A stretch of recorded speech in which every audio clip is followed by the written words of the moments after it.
Bienvenidos to Viñeda Yates, señor. May I see your invitation, please? Gracias, señor. Enjoy the party. Evening, senor. Would you care for an aperitif? Thank you. So, you must know everything that goes on at the event. Care to give me the lowdown? Let's see. Most of the guests have already arrived. And let me tell you, it's like a Forbes 500 convention in there. Most are high-profile clients of Morgan, Yates and Korn. But the Yateses are still no shows. Word is, they're still up at the house. They haven't made an entrance yet. Curious. Any idea why? Well, I probably shouldn't be saying this, but word is that Yates was in a great mood this morning, but that all changed when the letter arrived. The letter? Yeah, an honest-to-God letter delivered by courier. I mean, who writes letters anymore? Anyway, it must have been bad news, because Senor Yates heard the plant off the balcony. Big heavy one, too. It almost hit Isabel, one of the maids who had to go lie down. Oh.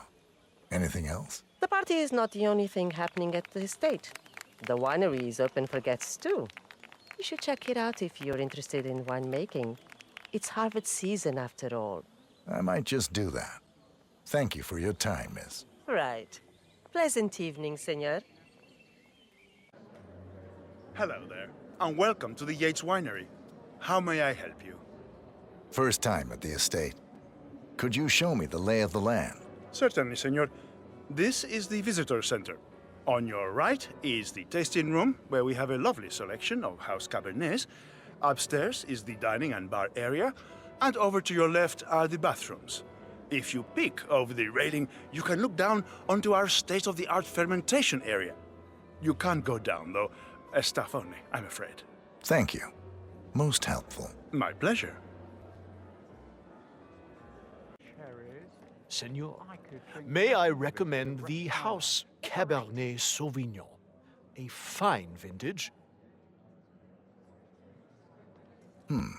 Strong aromatic notes, black currant and red cherries. On the palate, a trickle of sweet spice and savory plums. Yes, not bad. Oh, Senor is a connoisseur. I dabble. You would be scandalized, Senor, at just how many of the upper crust who only pretends to know wine. Why, that ghastly former right-wing politician Tamara Vidal, she came in earlier and asked for a Pinot Noir. Oh, can you believe it? God, ours is a civilization in decline. A pleasure to serve you, Senor. Where are the ornamental torches? Go get them in the van. I want them lit before dusk. Excuse me? Those are the wrong napkins. I said petroleum, not mint. It's not rocket science. Uh-huh. What's a bare knuckle boxer? How many have been asking for it? Jesus. It's a new one every season now, isn't it? What happened to Aperol Spritz? Fine. Send for the ingredients. Uh-huh. No. No mistake. He shouldn't be on the guest list. No, I'm quite sure. In fact, Mr. Yates insisted. Is he sober? Well, lean in and smell. Right. Thought so. Please call a car and have the escort Mr. Yates' brother back to the rehab facility. Yes, in Maryland. Finally, plates over there. Are those the crystal red wine glasses? Over there. Yes? Already? Call our supplier in town. Get them to deliver another 200 pounds of olives and macadamias. Now, please. Yes? Why is the DJ still at the airport? Her LP collection was sent to Guatemala? Well, doesn't she have a digital set? She would rather what? That seems a little extreme. Purists. Fine. We'll improvise.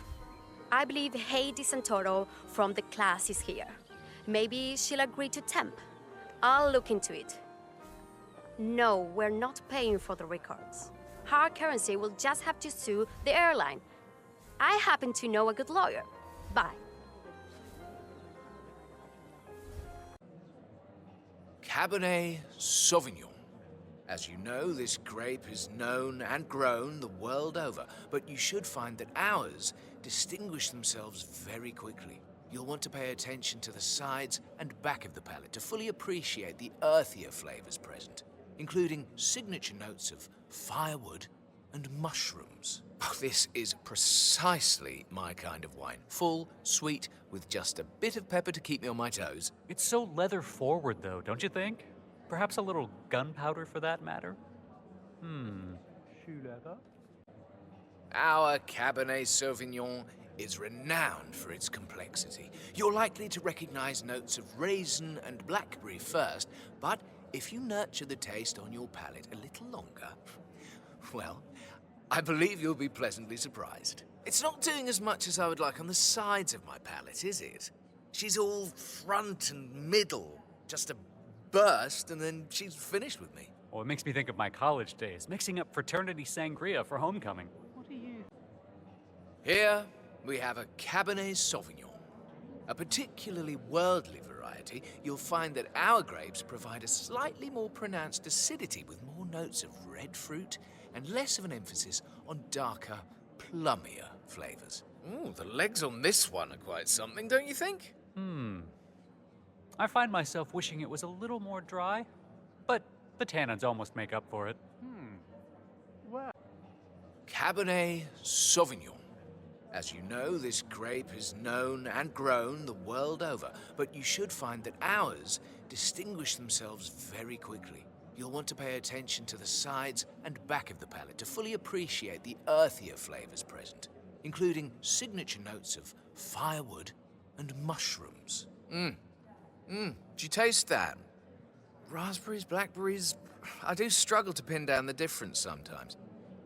Maybe it's more of a black raspberry, actually. I could do without that note of... what would you call it? Gravel? Wonderfully fruity. Our Cabernet Sauvignon is renowned for its complexity. You're likely to recognize notes of raisin and blackberry first, but if you nurture the taste on your palate a little longer, well, I believe you'll be pleasantly surprised. She's got quite the body on her, doesn't she? And those notes of tobacco? I'd go so far as to say they're akin to Acadian Perique. Ah, blackberry. I tried that shaving cream trick you mentioned. It worked great. Blew me away. Glad to hear it. It saved me a small fortune replacing my work shirts, too. I thought they were all completely lost causes. A lot of people buy into that club soda thing too hard and get discouraged if it doesn't lift the stain out all the way. That was exactly it. Lesson learned. But they're nobodies. Nobodies? I mean, compared to some of the other power players at the party. A former lobbyist, a political advisor, why would Mr. Yates waste his time on a bunch of low-level bureaucrats? Even if they all wear the same weird pin. Christ, you're a busybody. If Mr. Yates, your employer and one of the world's most powerful attorneys, feels like inviting a group of employees to a small get-together in his wine cellar during his own retirement party, what's this to you? Right. I forgot. You're from the city. You're only dying to know on the inside. Larry. Mr. Yates. Sorry, How can I help you? The 1945 Grand Paladin. Why, yes, I will tell the sommelier right away. You're welcome, Mr. Yates. Oh, and Right.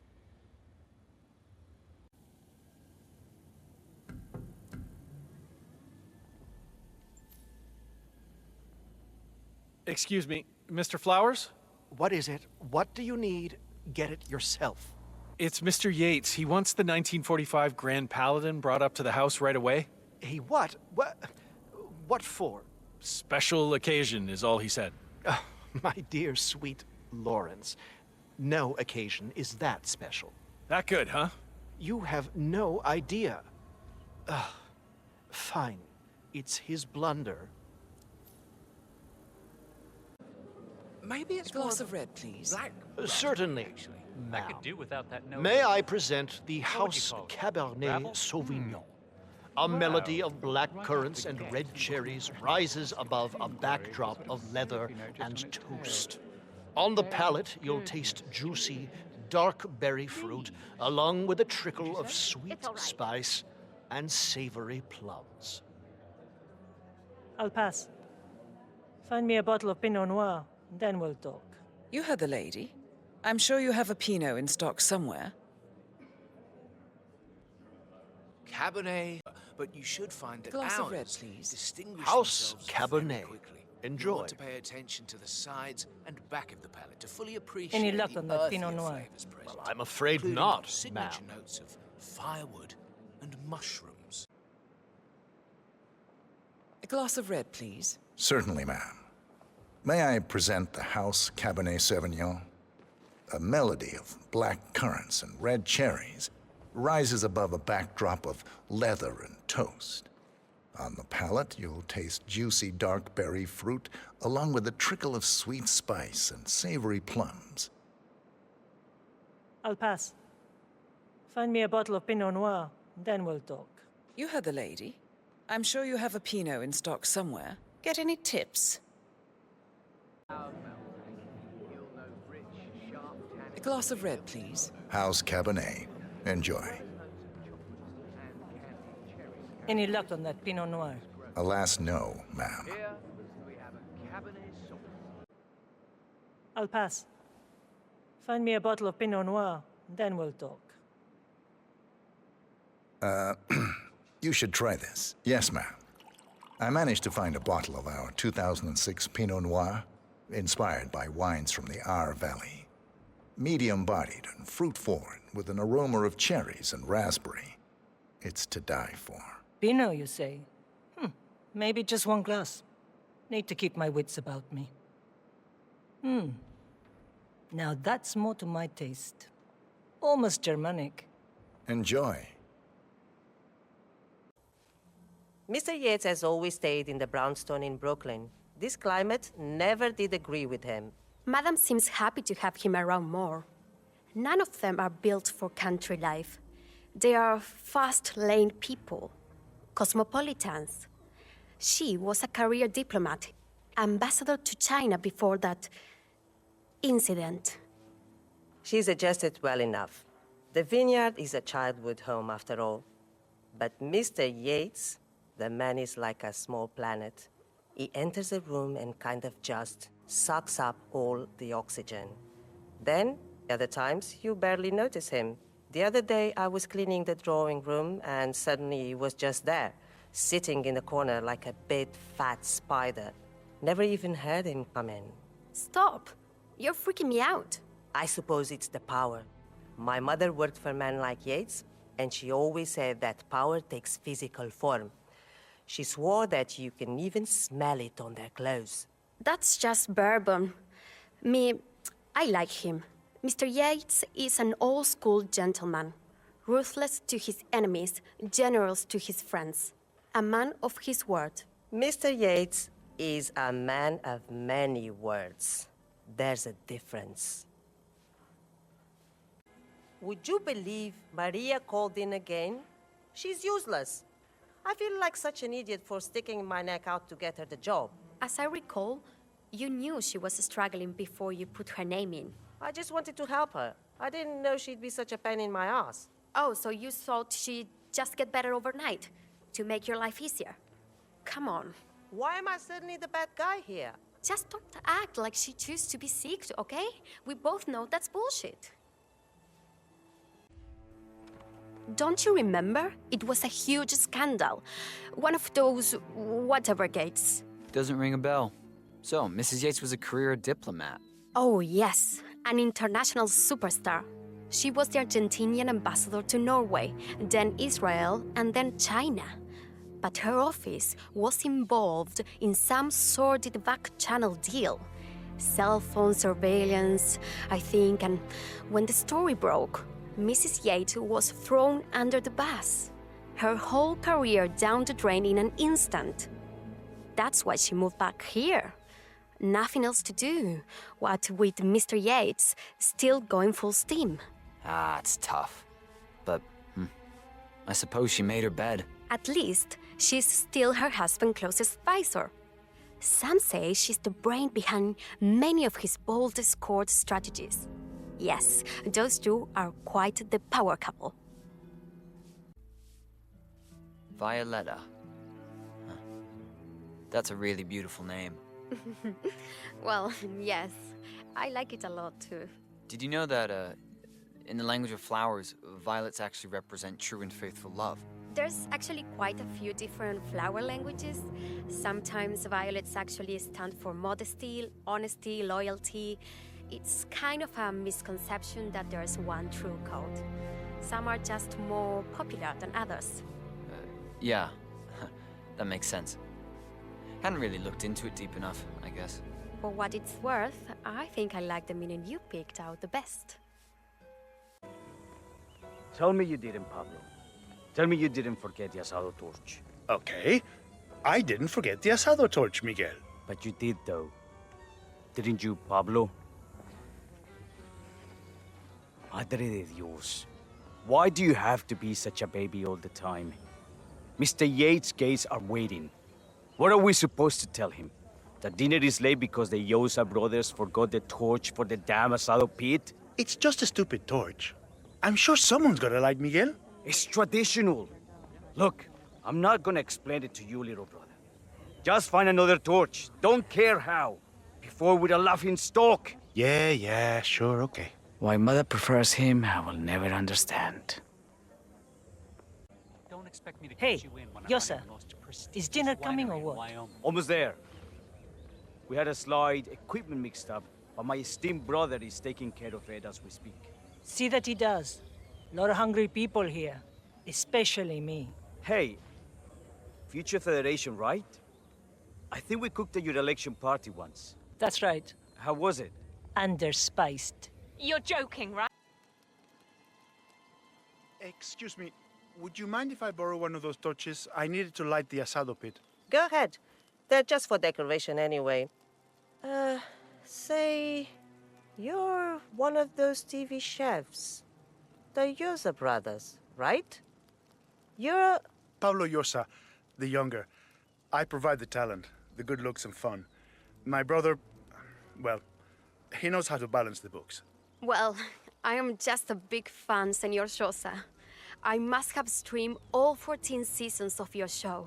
I especially loved the one where you cooked barbecue on the International Space Station. Yeah, we absolutely did that. Yeah, oh, for real. Now, if you'll excuse me, I really need to get going. Hungry mouths to feed. Oh, it can wait, can't it? You must have so many good stories. Well, I especially remember the time, I believe it was season 8, when we flew around the world in a hot air balloon with expert survivalist and treasure hunter Blake Nathaniel. In episode 12, we had to touch down in Papua New Guinea to avoid a storm. Luckily, the secluded Kolufa tribe was extremely hospitable. We taught them a few of our barbecue techniques, and they taught us how to make smoked tarantula. That was great TV.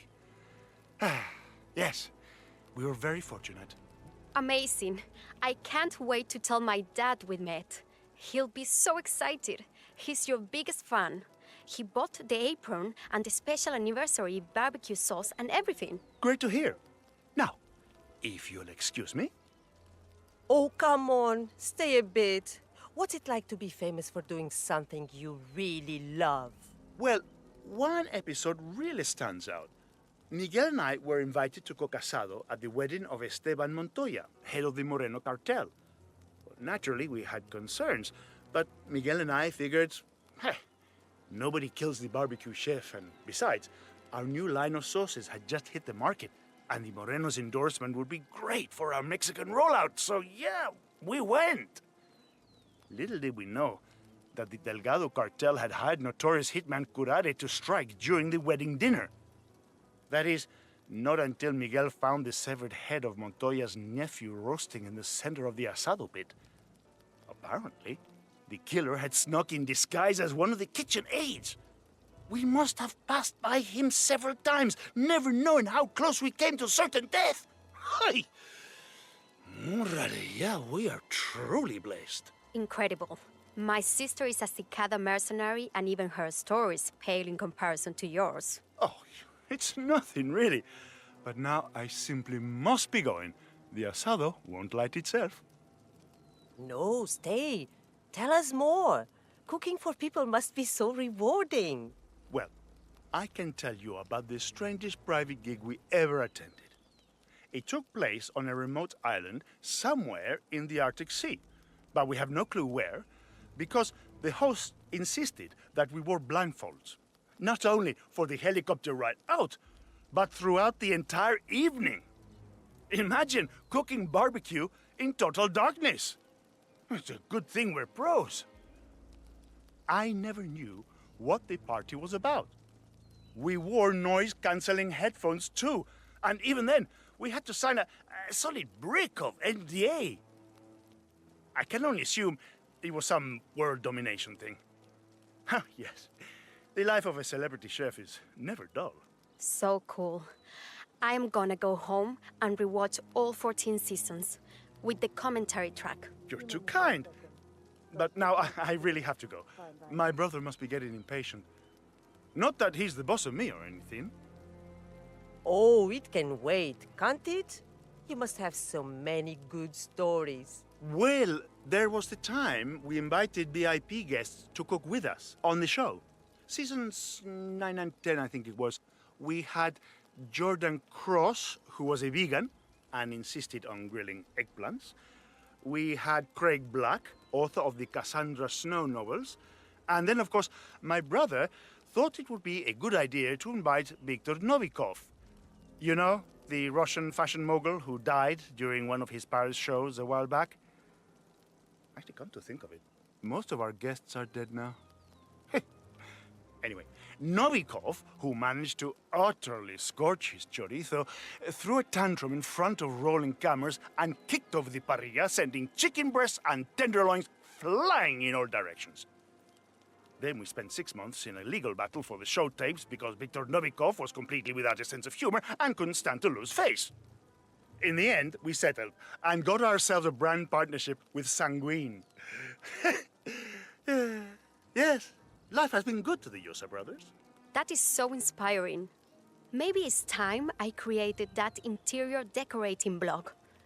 When you're passionate about something, who knows where it might lead? Great to hear. Now, if you'll excuse me.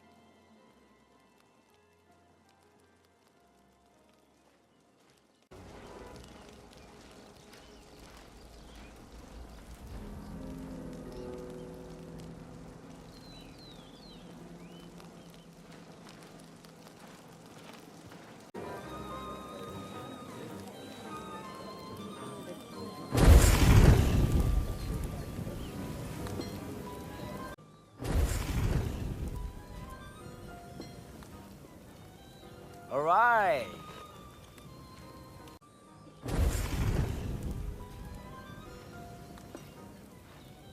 Good on you, hombre.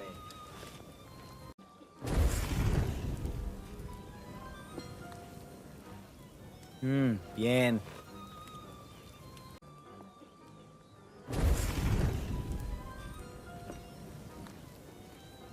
There you go.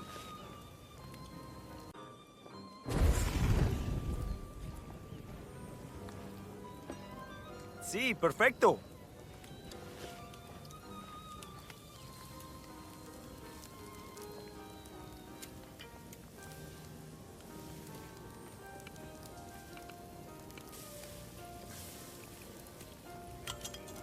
Senor Yates. This is he. This is Miguel Yosa, your chef for the evening. I am pleased to inform you that the asado fire pit has been lit and dinner is served. Thank you. Me and my wife shall be right down.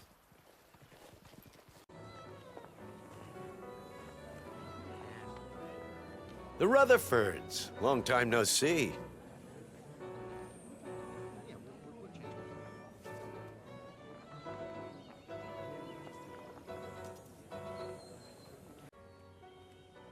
Ambassador, so nice to see you.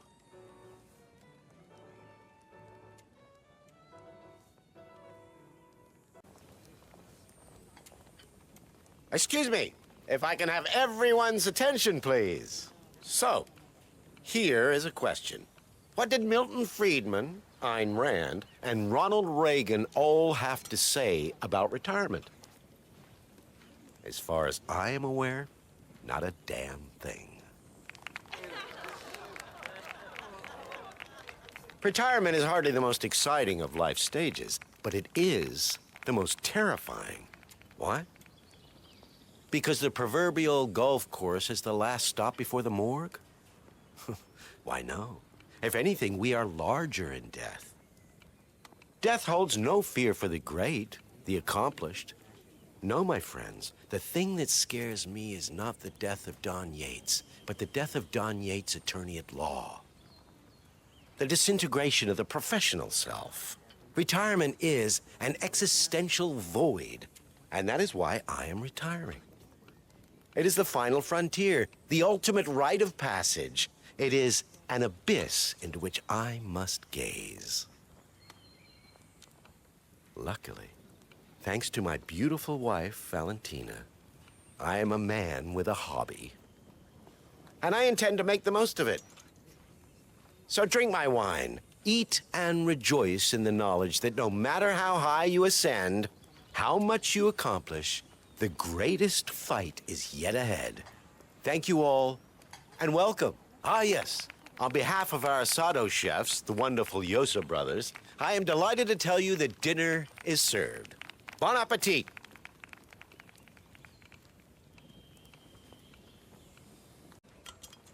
Ah, Raul. Delighted you could make it. Valentina, I don't believe you have met Raul Salazar, special advisor to the Pope, longtime client. Ah, yes. It was you who kept my husband up all night for the better part of a year. Yes, a most unfortunate matter. Some believe it would have been 1054 all over again. We were most pleased with the services of your firm. Oh, I really cannot take credit. It was Ken who led the defense team. Ah, yes, Mr. Morgan. I was saddened to hear the news about his passing. It was a terrible loss to myself and the firm. Ken truly was a giant. Don and I adopted his dog, Pickles. Charming little creature. We brought him down here. Thought the country air would do him some good. Unfortunately, he was run over by a grape picker. Yes. Apparently, you can bring the dog out of the city, but you can't bring the city out of the dog. I see. So, with you retiring, Morgan Yates and Cohn are down to one founding partner who, if rumors are true, has not left his office for months? Should I be worried, Mr. Yates? Far from it. We have over 40 partners vested, cream of the crop. Rest assured that you are in the best of hands. Now, if you'll excuse us, Raul, enjoy the party.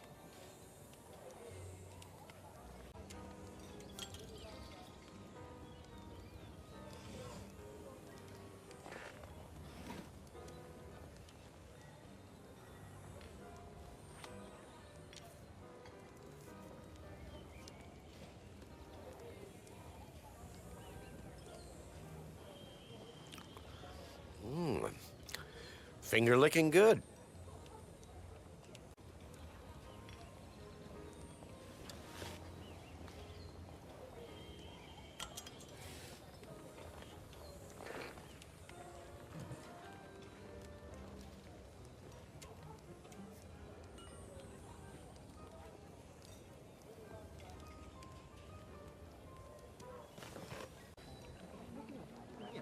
The Devereaux, looking younger every time.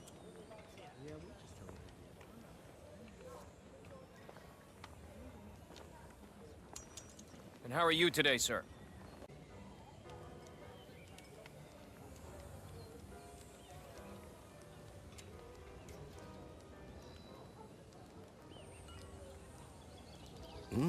The Yosa brothers do not disappoint.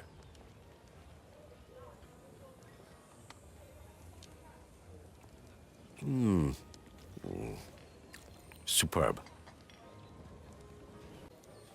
Mr. Reinhardt, so glad you could make it.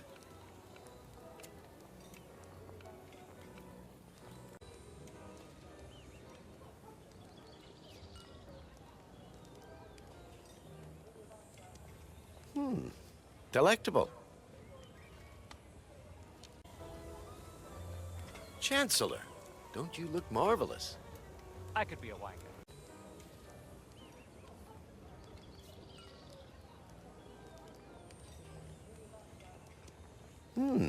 Savory.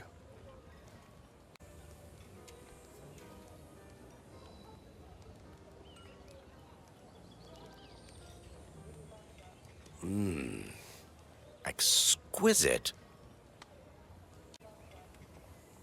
Ah, Miss Burnwood, is it not? Don Yates, pleased to meet you. You come very highly recommended.